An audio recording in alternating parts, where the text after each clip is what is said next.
Market లో invest చేసి మీ డబ్బులు డబుల్ చేసుకోవాలనుకుంటున్నారా? సుందరరామిరెడ్డి గారి లైవ్ సెమినార్ కి అటెండ్ అవ్వండి.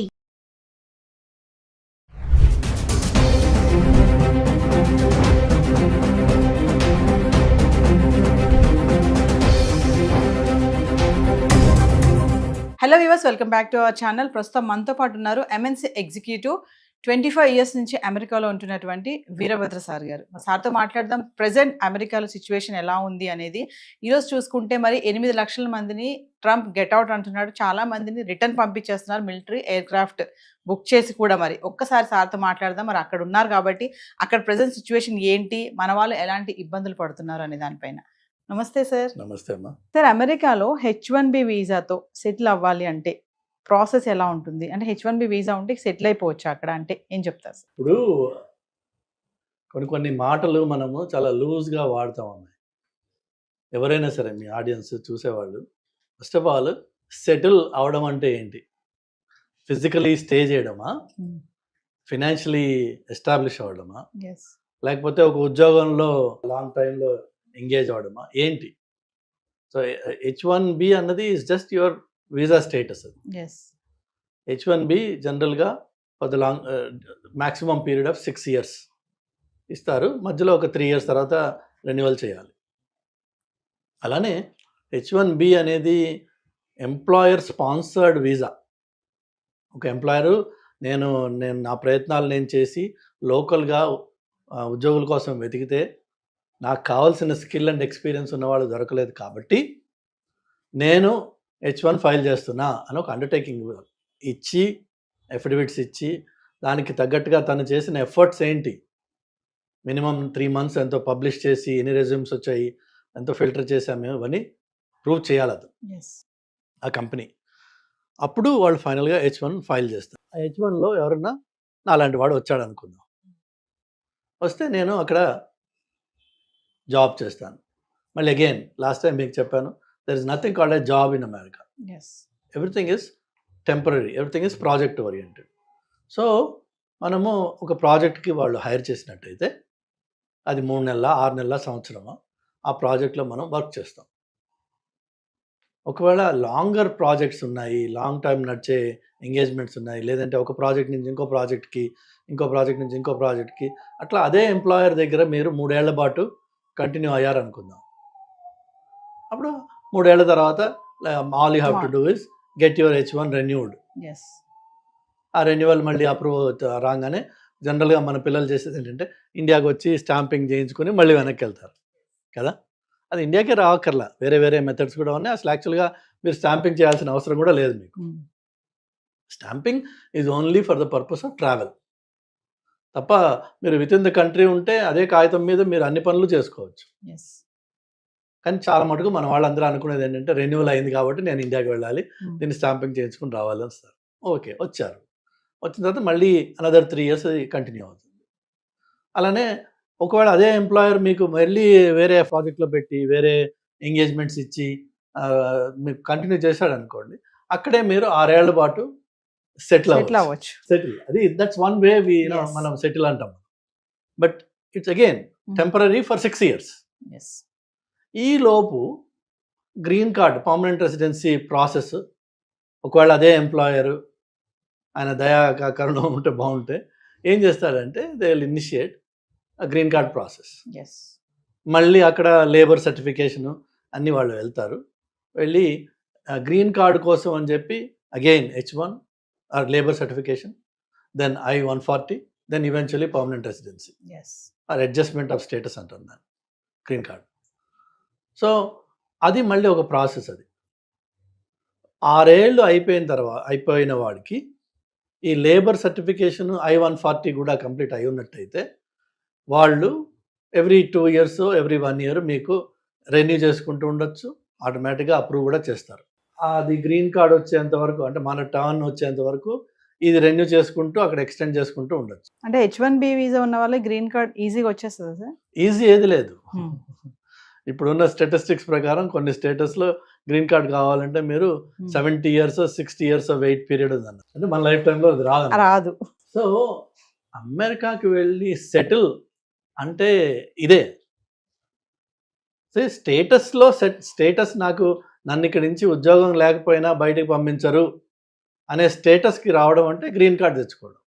గ్రీన్ కార్డ్ వస్తే now you are settled physically in America. Physically economically which is job ఏదైనా ఉందా లేదా మీకు. ఆ జాబ్స్ ఇంత ముందు కూడా మీకు చెప్పాను నేను, అన్నీ టెంపరీ ఉంటాయి, కొన్ని మాత్రమే కార్పొరేట్ జాబ్స్ ఉంటాయి. ఇప్పుడు నేను ఒక పెద్ద కంపెనీకి వర్క్ చేస్తున్నా. So there is a sense of security. It's not like వాడు ఏదో ఫైర్ చేయడానికి కాదు. వాళ్ళకు కూడా బుక్స్ తారుమారయ్యి ప్రాఫిట్స్ తగ్గినప్పుడు, మార్కెట్ ప్రెషర్స్ ఉన్నప్పుడు, లేదంటే ఇప్పుడు ట్రంప్ చేసే హంగామా చూసినప్పుడు వాళ్ళకి కూడా భయానికి వాళ్ళు ఏం చేస్తారు, దే కట్ డౌన్. లేకపోతే కంపెనీ డైరెక్షన్ మారుతుంది. రీసెంట్గా గూగుల్ అన్నది all hardware and platform guys will let you go. ఎందుకంటే గూగుల్ వాళ్ళ డైరెక్షన్ మారుస్తున్నారు కాబట్టి. సో అలాంటప్పుడు గూగుల్ అనే పెద్ద కంపెనీలో 1,00,000 మంది ఉన్న కంపెనీలో మీకు ఒక పాకెట్ ఆఫ్ డిపార్ట్మెంట్స్ని ఎలిమినేట్ చేస్తే ఆటోమేటిక్గా జాబ్స్ పోయినాయి. సెటిల్ అన్నది ఏం లేదు అక్కడ. ట్రంప్ ఇప్పుడు అంటున్నాడు కదా సార్, సెటిల్ అవ్వడానికి అమెరికా రాకండి అని అయితే ఒక స్టేట్మెంట్ ఇస్తున్నారు కదా, అది ఎవరికి వర్తిస్తుంది? అదే చెప్తున్నాను నేను. మీరు ఆ ట్రంప్ అన్నాడా లేదా వదిలేసేయండి, ఆయన చాలా మాట్లాడాడు. సెటిల్ అవ్వడం అన్నది ఇట్స్ అ పాసిబిలిటీ.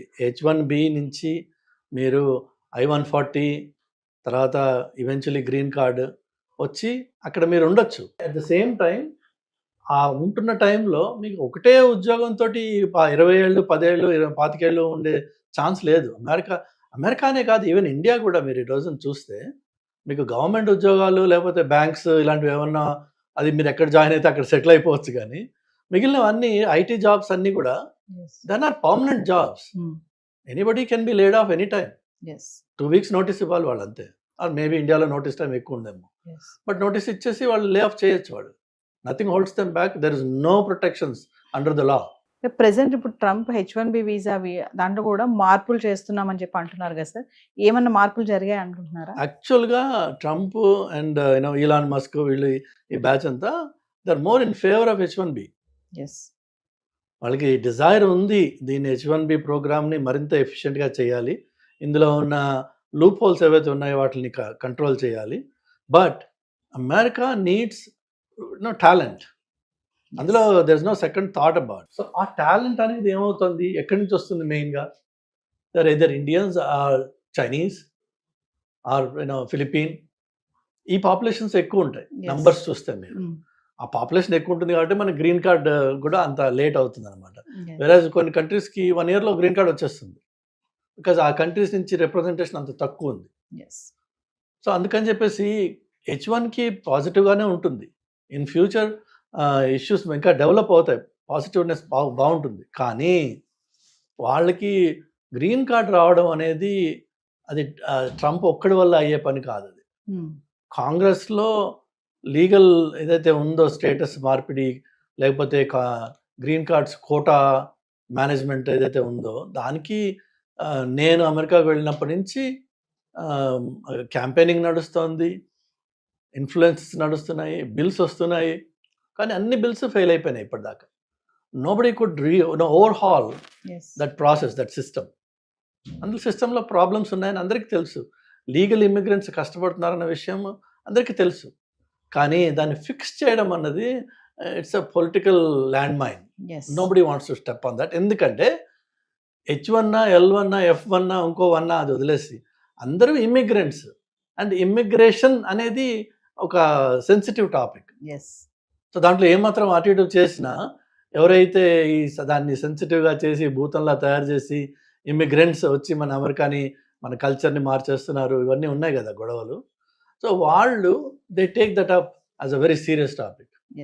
సో పాలిటిక్స్లో ఎవరైతే ఉన్నారో పొలిటీషియన్స్కి వాళ్ళ కెరీర్ ఎండ్ అయిపోయే అవకాశం ఉంది ఆ టాపిక్ని టచ్ చేస్తే. ఒక విషయం చెప్పండి సార్, అంటే ఎలా పడితే అలా అమెరికా వెళ్ళిపోవాలి ఏదోలాగా, అక్కడికి వెళ్ళి పడ్డామా అక్కడ ఉద్యోగం ఏదో చేద్దామా అని కాకుండా ప్రెసెంట్ ఏంటంటే టాలెంట్ స్మార్ట్ పీపుల్ని ఖచ్చితంగా అక్కడ తీసుకోవడం అనేది జరుగుతుంది అంటారు. ఇక్కడి నుంచి వెళ్ళే వాళ్ళు ఖచ్చితంగా ఏదో ఒక టాలెంట్తోనే వెళ్ళాలి. ఏమీ లేకుండా ఏదో అక్కడికి వెళ్ళి పడ్డామా ఏదో చేసుకున్నాం బ్రతుకుదాం అంటే మాత్రం ఇప్పుడు సర్వైవ్ అయ్యే పరిస్థితి ఉందా లేదా అంటే ఏం చెప్తారు సార్? ఇప్పుడు కాదు, అది ఎప్పుడు లేదు ఆ పరిస్థితి. ఎందుకంటే అన్ఫార్చునేట్గా మనము అక్కడ వెళ్ళి ఇండియన్స్ కొంత సిస్టమ్స్ని అక్కడ పొల్యూట్ చేసిన మాట వాస్తవం. నేను రీసెంట్ టైమ్స్లో I have seen notifications for ఇది ఎంప్లాయీస్ కోసం నోటిఫికేషన్స్ పెట్టిన వాళ్ళు క్లియర్గా కింద చెప్తున్నారు, no AP or Telangana graduate. అదే మనం ఎంత నొటోరియస్ అయిపోయాం అన్న దానికి ఒక ఎగ్జాంపుల్ చెప్తున్నాను. ఎస్. పోనీ ఆ పెట్టిన వాడు లోకల్ అమెరికన్ కాదు, వాడు ఇండియనే. బట్ వాళ్ళు చూస్తున్నారు ఏంటంటే మనం చేసే తప్పుడు పనులు ఏవైతే ఉన్నాయో, అంటే ఏంటంటే ఫర్ ఎగ్జాంపుల్ ఈ స్టూడెంట్స్గా చదవడానికి వస్తారు F1 మీద. ఆ వచ్చిన పిల్లవాడికి మహా ఉంటే 22-23 ఇయర్స్ ఉంటాయి ఏజ్. వాడికి వచ్చి మాస్టర్స్ చేస్తాడు, వాడికి ఒక రెజ్యూమే తయారు చేస్తారు ఈ కన్సల్టింగ్ కంపెనీస్. అది 100% బోగస్ అది. ఓకే. ఓకే, సో ఆ బోగస్ రెజ్యూమే మీద జాబ్స్ ఎవరిస్తారమ్మా? సో ఏదో ఒకటి చేసుకుంటాం అంటే ఈ దొంగతనం కొన్ని రోజులే నడుస్తుంది, ఏదైనా సరే అది పట్టుపడుతుంది. పట్టుపడిపోయింది ఇప్పుడు. బట్ నెవర్దలెస్ మనం చేసింది దొంగతనం. నేను అమెరికాకి వెళ్ళి ఏదో ఒకటి చేసుకుని బతికేస్తాననే ప్రసక్తి లేదు అక్కడ. అంటే ప్రెజెంట్ ఒక విషయం చెప్పండి సార్, ప్రెజెంట్ మాత్రం అక్కడికి వెళ్తే టెంపరీ, నువ్వు జాయిన్ చేసానికి వెళ్ళినా చదువుకోవడానికి వెళ్ళినా ఏదైనా సరే టెంపరీగానే ఉండి రావాలి తప్ప అక్కడ సెటిల్ అవ్వడం అనే ఆలోచన అనేది ఇప్పుడున్న పరిస్థితిలో లేదు అని అనుకోవచ్చు అంటారా? టెంపరీ అంటే మీరు అమెరికాకి విజిట్కి వెళ్ళి రావడం అనేది ఉంది కదా, దాన్ని B1 B2 వీసా అంటారు. అలా వెళ్ళేసి సరదాగా 3 నెలలు 2 నెలలు తిరిగేసి వస్తాను నేను, అది కూడా ఆ వీసా అప్రూవ్ అయితే వెళ్ళి తిరిగి రండి, ప్రాబ్లం లేదు. కానీ అక్కడికి వెళ్ళి నేను ఏదో ఒక ఆడ్ జాబ్ చేసుకుంటాను, ఆడ్ జాబ్స్ అంటారు వాటిని. ఏదైతే మీకు ఎంప్లాయర్ చెక్ రూపకంగా మీకు శాలరీ ఇవ్వలేడు, బై క్యాష్ ఇస్తారు. ఎందుకంటే ఎంప్లాయర్ కూడా తెలుసు is not suppose to employ you, కానీ వాడు వాడుకున్నాడంటే క్యాష్ రూపకంగా డబ్బులు ఇస్తాడు. That means you are living an illegal life. మీరు నిర్ణయం చేసుకోవాల్సిందల్లా మీ ఆడియన్స్ అందరికి ఎవరికైనా నేను చెప్పేది ఏంటంటే, అక్కడికి వెళ్ళి ఆ బతుకు బతకాల్సిన అవసరం ఉందా నీకు? అక్కడికి వెళ్ళి అంత హీనంగా ఏ మెక్డానల్డ్స్లోనో లేదంటే ఏ ఇండియన్ రెస్టారెంట్లోనో నలుగురికి సర్వ్ చేయడమో, లేదంటే గిన్నెలు కడగడమో, లేదంటే స్టోర్స్లో పనిచేయడమో అర్ధరాత్రి అపరాత్రి, అక్కడ ఉండే ఆ రిస్కులు ఉన్నాయి. బట్ ఆ వర్క్ కోసం అని చెప్పి నువ్వు అమెరికాకి వెళ్ళాలా? డాలర్ కన్వర్షన్ అంత గొప్పదా, అంత అవసరమా? అది లేక ఇక్కడే మన అహంకారం ఏదైతే ఉందో కొంచెం అహాన్ని కొంచెం కంట్రోల్ చేసుకుని ఎంతోమంది మాస్టర్స్ చేసి ఇంజనీరింగ్ చేసి ఫార్మస్యూటికల్ డిగ్రీస్ చేసి పిల్లలు పానీపూరి బండి పెట్టుకున్నారు. ఇండియాలో హైదరాబాద్లో ఉన్నారు మీకు మాస్టర్స్ చేసి పానీపూరి పెట్టుకున్న వాళ్ళు, రోజుకి 3,000 2,000 4,000 సంపాదిస్తున్నారు వాళ్ళు. తప్పేంటి అందులో? కానీ మనకేంటంటే డిగ్నిటీ ఆఫ్ లేబర్ అని చెప్పి ఒకటి ఇండియాలో ఇక్కడ ఉంది. అదంతా నేను చేస్తా, ఇదంతా నేను చేస్తా అక్కర్లా. నువ్వు ఏదైనా సరే, ఏ పనైనా సరే, ఫస్ట్ ఆఫ్ ఆల్ నీ సెల్ఫ్ రెస్పెక్ట్ మెయింటైన్ చేసుకుని నువ్వు పని చేసినట్టయితే అది నీకు గర్వంగా ఉంటుంది, ధైర్యంగా ఉంటుంది. నువ్వు దొంగతనంగా బతకాల్సిన అవసరం లేదు. అక్కడ మీకు డ్రైవర్స్ లైసెన్స్ రాదండి మీకు స్టేటస్ లేకపోతే, which means you can never drive. వేరే వాళ్ళ కారులో అయాపా అని అడుకుని తిరగాలి తప్ప యూ కెన్ నెవర్ డ్రైవ్. ధైర్యంగా మీరు ఒక ఫ్లైట్ ఎక్కి వెళ్ళలేరు, ఎక్కడ ఎవడు నేను స్టేటస్ చెక్ చేస్తాడు. అంత దొంగగా ఉండాలి. అంత ఉండాల్సిన అవసరం ఉందా? అన్ఫార్చునేట్ ఏంటంటే నాకంటే ముందు 10 మంది వెళ్ళారు, వాళ్ళందరూ అక్కడ ఉన్నారు, వాళ్ళు సెటిల్ అయిపోయారు, నేను కూడా వెళ్తా అక్కడికి.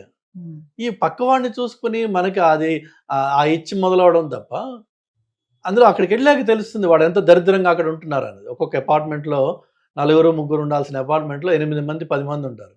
కొన్ని చోట్ల అయితే రాత్రి షిఫ్ట్ సగం మంది పనిచేస్తారు కాబట్టి వాళ్ళ బెడ్స్ వాళ్ళు వాడుకోవడానికి ఈ డే షిఫ్ట్ వాడు అపార్ట్మెంట్లో ఉంటాడు. ఒక రోజున వాడు బ్రేక్ తీసుకుంటే వాడికి పడుకోవడానికి చోటు ఉండదు. అతి హీనంగా ఉంటుంది పరిస్థితి. అక్కడికి వెళ్ళి అంత హీనంగా ఉండాల్సిన నీకు కర్మ ఉంది, నాకు వేరే ఏమీ అవకాశాలు లేవు ఇక్కడ అంటే గాడ్ ఈజ్ గ్రేట్. కానీ అంత దరిద్రాన్ని అక్కడ ఉన్నవాడు నీకు చెప్పడు, ఆ విషయం చెప్పరు. వాడేమో అమెరికా 4 బిల్డింగ్స్ బొమ్మలు చూపిస్తే ఇదే అమెరికా అనుకుంటావు. ఆ బిల్డింగ్స్ ఉన్నది ఓన్లీ న్యూయార్క్ సిటీ డౌన్ టౌన్లో మాత్రమే ఉన్నాయి, or maybe Chicago, or maybe LA. But the rest of America is actually wide open green space. గట్టిగా అరిస్తే పక్కింటి వాడు పిలిపి మనకి కనిపించని పలకని ఇంత దూరంలో ఇళ్ళు ఉంటాయి కొన్ని చోట్ల. ఒంటరితనంతో చచ్చిపోతుంటారు అక్కడ. సో అక్కడికి వెళ్ళి నాకు అంటే వేరే వాళ్ళు చెప్పిన వాటి విషయాలు అవి విని మభ్యపడి అక్కడికి వెళ్ళే బదులు ఫ్యాక్ట్ చెక్ చేయండి. What is the reality on the ground. Present sir H1B visa tight అవుతుంది, టైట్ చేస్తున్నాడు ట్రంప్ అంటే ఏం చెప్తారు ఓవరాల్ గా? టైట్ లూజ్ అంటే ఏం లేదండి, మనకి ప్రాపర్ క్వాలిఫికేషన్ ఉంది. నెంబర్ 1 క్వాలిఫికేషన్ ఉంది. నెంబర్ 2 వీసా ఇంటర్వ్యూకి వెళ్ళినప్పుడు ఆయన అడిగే మినిమం ప్రశ్నలకి నేను ఇంగ్లీష్లో జవాబు చెప్పగలనా లేదా? అలా అయితే వాళ్ళు 100 ప్రశ్నలు వేయరు కదా, అది ఇంటర్వ్యూ కాదు, అది 3-4 ఉంటాయి. వాళ్ళు అదే మెతుకు ముట్టుకున్నట్టే, మొత్తం ఒక అన్నంలో చేయబెట్టట్లేదు కదా. ఆ 3 మెతుకుల్లో మీకు అది ఇది పాడైపోయింది అన్నం రా అని చెప్పి అది తెలిసిపోతుంది. అలా కాదు, మీ దగ్గర సరుకు ఉంది. If you are talented you should definitely try. America is one country where if you are talented your opportunities are endless. కానీ ఇక్కడ నువ్వు చదివిందే వానాకాలపు చదువు, అక్కడికి వెళ్ళి ఏం చేస్తావు పరిస్థితి. దయచేసి నా సలహా ఏంటంటే work on yourself first, be good at some subject, take whatever it is hot ఏదైతే మార్కెట్లో ఉందో, అది ఏఐనా, డేటానా, ఎంఎల్ఆ, ఏదైనా సరే ఒక టాపిక్ తీసుకోండి, దాని మీద పని చేయండి, దాని మీద గట్టిగా ఫౌండేషన్ బేస్ చేసుకోండి, క్రియేట్ చేసుకోండి. దెన్ కమ్యూనికేషన్ మీద వర్క్ చేయండి. Communication, be able to express yourself and explain what you know. నాకు తెలుసు, నువ్వు ముందు జాబ్ ఇచ్చే నేను చేసి చూపిస్తా అంటే ఎవడివ్వడు. అని నాకు తెలుసు అన్న విషయాన్ని నేను చెప్పుకోగలగాలి. ఇవి 2. 3వది వచ్చేసి I need to be presentable. మాసిపోయిన గడ్డమును జుట్లు పెట్టుకుని ఏదో పనికిరాని అలాగ అప్పుడే నిద్ర లేచి ఇంటర్వ్యూలకు వెళ్తే ఆ జాబ్ ఇంటర్వ్యూ రాదు, వీడి వీసా ఇంటర్వ్యూ రాదు, 2 రావు. You need to present yourself like a professional. అది it takes effort, it takes investment, it takes seriousness. Then you become something in your life and then be proud of what you achieved. Make it happen. అంతేగాని వాడి కాళ్ళు పట్టుకుని వీడి కాళ్ళు పట్టుకుని అయ్యాపా ఏదో ఒకటి చేసుకుని నేను బతికేస్తా, ఆ ఏదో చేసుకుని అంత దీనస్థితిలో ఉన్నావా నువ్వు? లేవు. మోస్ట్ ఆఫ్ అస్, మనకి పిల్లలు భగవంతుడి దయ వల్ల ఇండియన్ పేరెంట్స్ వాళ్ళ పిల్లలకి తల తాకట్టు పెట్టి డబ్బులు తీసుకొచ్చి ఇస్తున్నారు. ఆ తల తాకట్టు పెట్టి ఇచ్చిన డబ్బులతో ఇక్కడ గర్వంగా ఏదైనా చేయండి. అక్కడికి వచ్చి ఏదో ఒకటి అని కాక్రోచెస్ ఇన్ఫెస్టెడ్ అపార్ట్మెంట్స్లో నుండి 50 ఏళ్ళు 60 ఏళ్ళ క్రితం కట్టిన ఇళ్ళు, ఇన్సెక్యూర్ ఏరియాస్ ఉంటాయి. చౌకగా దొరకాలి అపార్ట్మెంట్ అంటే మీకు you have to go to areas that are highly insecure. So అక్కడికి వెళ్ళి ఉంటే ఎవడో ఏ రాత్రో ఒకటి కొట్టి మన దగ్గర ఉంది లాక్కుంటాడు. వాడు ఒకటి కొడితే చాలు మనం చచ్చిపోవడానికి, గట్టిగా ఉంటారు వాళ్ళు. లేదు, ఏ షూటింగ్ అవుతుంది, మనం అడ్డంగా పడతాం అందులో. ఈవెన్ దో యూఆర్ ఇన్నోసెంట్, గన్కి తెలియదు, అది బుల్లెట్కి తెలియదు నువ్వు ఇన్నోసెంట్ అన్నది. సెలెక్టివ్గా షూట్ చేయడం పడ్డాం, అయిపోతుంది మన పని. ఇక్కడ అమ్మా నాన్నలు క్షోభతోటి ఏడవడం ఎందుకు? ఇవన్నీ అవసరమా? Thank you sir. హాయ్, మొట్టమొదటిసారిగా మన విజయవాడలో క్లాస్ రూమ్ ట్రైనింగ్ అండి, 1 డే క్లాస్ రూమ్ ఎన్విరాన్మెంట్లో ఆఫ్లైన్ వెబినార్ జరగబోతుంది. అంటే ఇంట్రెస్ట్ ఉన్న పార్టిసిపెంట్స్ ఈ కింద స్క్రోల్ అవుతున్న నెంబర్కి రింగ్ చేసుకొని సీట్ బుక్ చేసుకోండి. దీంట్లో ETFs, index funds and mutual funds మీద completely and hand folding experience మీకు ప్రొవైడ్ చేయబడుతుంది. దీని ద్వారా ఏంటంటే మనం ఎసెట్స్ని స్టాక్ మార్కెట్లో ఎలా మేనేజ్ చేసుకోవాలి, ఎలా గ్రో చేసుకోవాలి, ఎలా ప్రొడక్ట్ చేసుకోవాలో అంటే ప్రాక్టికల్గా నేర్చుకుంటారు. అండ్ మీ ఇప్పటి వరకు మనం ఆన్లైన్లోనే మీరు అటెండ్ అవుతున్నారు. ఇక నుంచి మీరు మన విజయవాడ సిటీలోనే అండ్ లైవ్లో క్లాస్ రూమ్ ఎన్విరాన్మెంట్లో నేర్చుకునే ఛాన్స్ దొరుకుతుంది. కాబట్టి ఇంట్రెస్ట్ ఉన్న పార్టిసిపెంట్స్ కింద స్క్రోల్ అవుతున్న నెంబర్కి పింగ్ చేసి సీటు రిజర్వ్ చేసుకోండి. Thank you.